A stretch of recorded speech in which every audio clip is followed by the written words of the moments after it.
le lit de la rivière fantôme se remplit d'eau. Le Boteti coule à nouveau et avec lui, l'espoir renaît.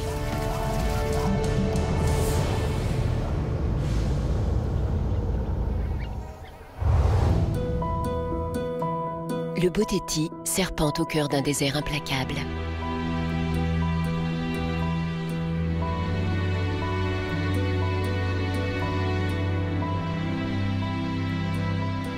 Cette rivière relie les luxuriantes prairies inondables de l'Okavango aux étendues désolées des Pannes de Mahadiadi. Pendant des siècles, les eaux de crue de l'Okavango se sont déversées dans le Boteti, ramenant le désert à la vie.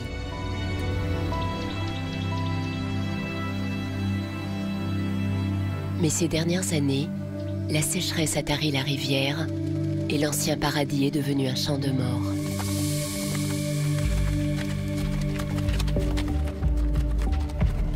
Les troupeaux de zèbres se disputent le peu d'eau encore disponible.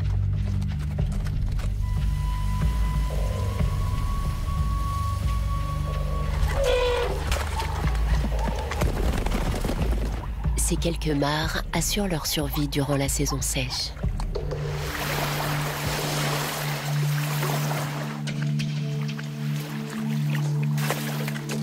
Ils ne sont pas les seuls à lutter pour subsister dans cet environnement hostile.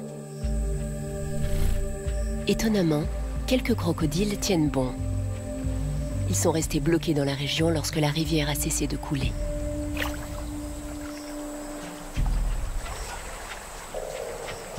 Ils ont besoin de la chaleur du soleil et de la fraîcheur de l'eau pour réguler leur température interne.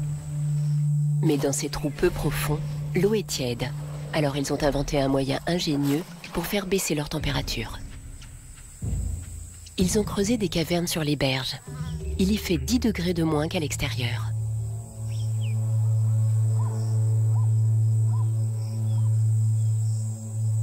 Les crocodiles peuvent se déplacer à terre, mais ils sont incapables de couvrir de grandes distances. Or, l'autre plan d'eau le plus proche est le delta de l'Okavango, à 130 km au nord. C'est beaucoup trop loin pour ces reptiles aux pattes courtaudes. Ils sont donc condamnés à rester prisonniers du Boteti pour longtemps.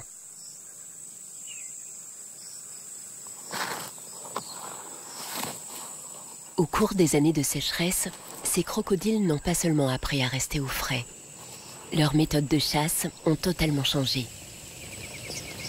Ils prennent désormais pour cible une source de nourriture improbable.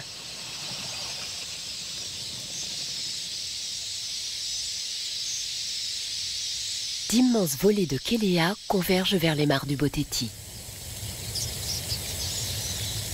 L'union fait la force, dit-on, mais leur nombre joue parfois à ces oiseaux un vilain tour. Les Quelea ont soif eux aussi. Ils descendent par milliers au bord de l'eau.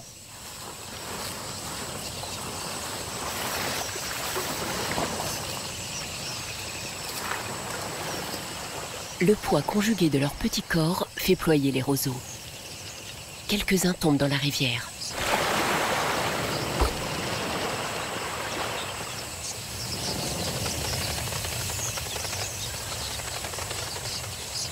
En s'armant de patience, le crocodile finit par faire un repas complet de ces minuscules créatures.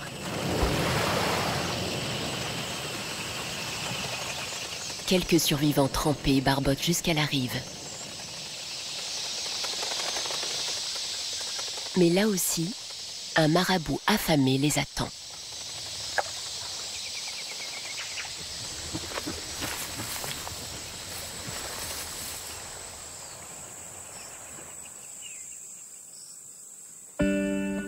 L'évaporation atteint son point culminant et les mares ne sont plus que des affleurements boueux.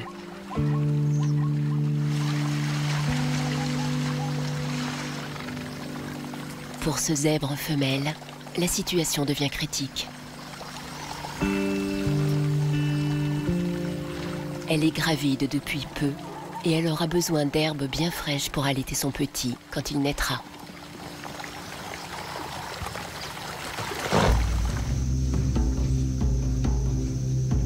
L'eau est tellement rare le long du Boteti que la moindre mare attire les animaux.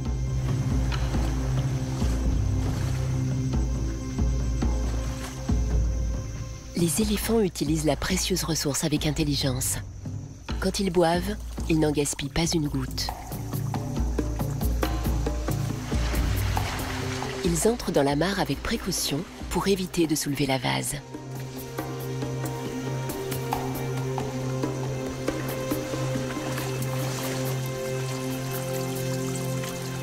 Les éléphants ont besoin de 250 litres d'eau par jour, alors ils font attention. Ils longent le lit de la rivière vers l'aval.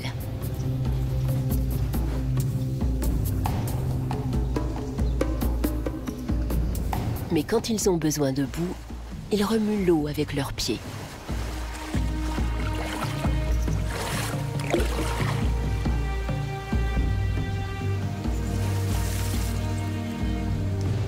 La boue les rafraîchit et les débarrasse des parasites.